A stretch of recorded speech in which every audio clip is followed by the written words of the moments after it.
এই মুড়ি দিয়ে কি করবে? কি করব দেখাচ্ছি কি করব। হাই ফ্রেন্ড, আমরা এটা আমাদের স্কুলে যদিও শিখিয়েছিল, আমার বাবা যখন বেঁচে ছিল তো তখন আমাকে ছোটোবেলায় দিয়েছিল তৈরি করে লোহার। আমি সেই জিনিসটাই আর প্লাস্টিকের তৈরি করছি।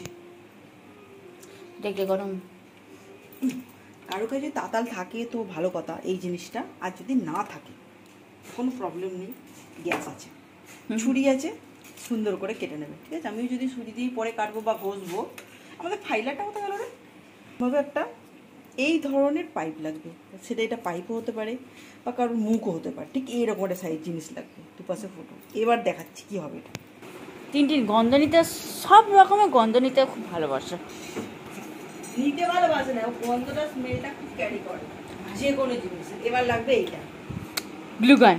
গ্লুগান যারা হাতের কাজ করে তাদের কাছে সবসময় এই জিনিসগুলোই থাকে, যারা ভালোবাসে, করে বলে নয়, যারা ভালোবাসে তাদের কাছে এইসব জিনিস থাকে। আর চোখ গরম ততক্ষণ এটা হলো, এটা সরু কিছু হতে পারে। ঠিক আছে, মানে মোট কথা এটা আমাদের সরু জিনিস লাগবে। এইটা আমার হাতের কাছে এটাই ছিল, তাই জিনিসটা হচ্ছে অ্যাকচুয়াল দেখবে ট্রেনে অনেক রকম দড়ি বিক্রি হয়, খেয়াল করেছো নিশ্চয়ই। দড়িগুলো 5 টাকায় না 10 টাকায় 3টে এবারে দিয়েছিল। তো আমি ভাবলাম বেকার, বাড়িতে উল পড়ে আছে পড়ে আছে, তো সেইগুলো দিয়ে আমি যদি নিজেই ঘরে বানাই তাহলে কেমন লাগে। তার জন্য আর কি লাগে বলো তো, তারটা কোথায় গেল, ওই তো এরকম নরম তার লাগবে, এটা দোকানে কিনতে পাওয়া যায়। আমি যদি একটা ইলেকট্রিক সাপ্লাইয়ের কাছ থেকে একটু দিয়েছিলাম।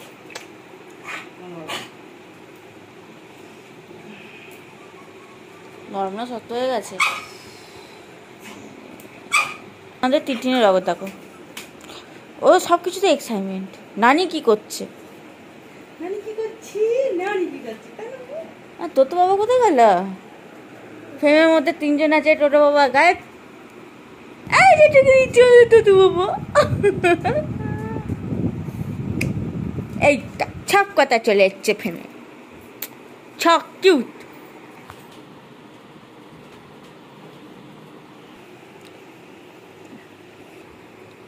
জিনিসটা এরকম হবে। ঠিক আছে, এইরকম জিনিসটা হবে।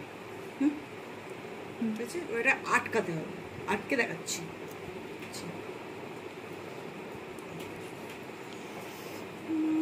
প্লাস দে অন্ধকার হচ্ছে না না, একই মাপের চিড়ে করবেন। হ্যাঁ,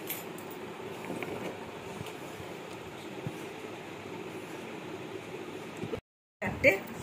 এইবারে যে গ্লুগান একটুখানি নষ্ট হবে, এর ভিতরে দেবো, এর ভিতরে দিয়ে কিন্তু এটা ভর্তি করতে হবে। তা নাহলে কি বলতো, যখন কাজগুলো করবে না তোমার হড়কে যাবে একটু, মানে এইগুলো যাতে হড়কে না যায় তার জন্যে দেওয়া, এটা আর কোনো কারণ না।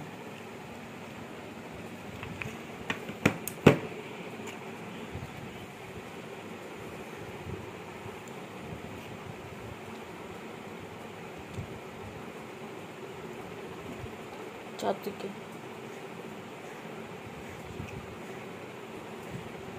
সব থেকে বেটার এটা হয়েছে। ঠিক আছে, এই যে মাপটা হবে, আমি আবার কেটে ছোট করব দেখানোর জন্য, আগে জমে যাক। ঠিক আছে, জমে গেলে, জমে যাওয়ার পর আবার ঠিক করতে হবে সবগুলো।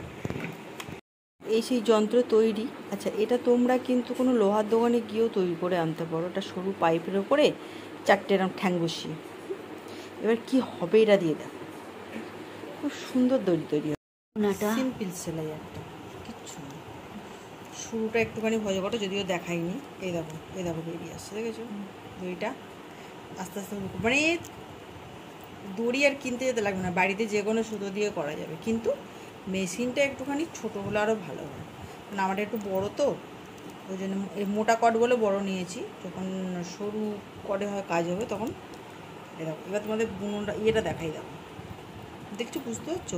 আমি এটা খুলেই দেখাচ্ছি। হ্যাঁ, আর কত বলবো তো? হ্যাঁ, এই দেখো কত সুন্দর, দেখো জিনিসটা হচ্ছে। বাহ, বুননটা তো বেশ ভালোই হচ্ছে, খুব সুন্দর হবে এবং এটা বেশ মজবুত দড়ি হবে। ভালো লাগলে প্লিজ নিজেরা তৈরি করে লাইক কমেন্ট শেয়ার করো। ঠিক আছে, সাথে আমার টিনটিনকে সাবস্ক্রাইব করো। এই দেখো দড়ি কি সুন্দর তৈরি হচ্ছে, কড়াটা দেখাচ্ছি, সাথে দইটাও দেখাবো। এরকমভাবে করতে হবে।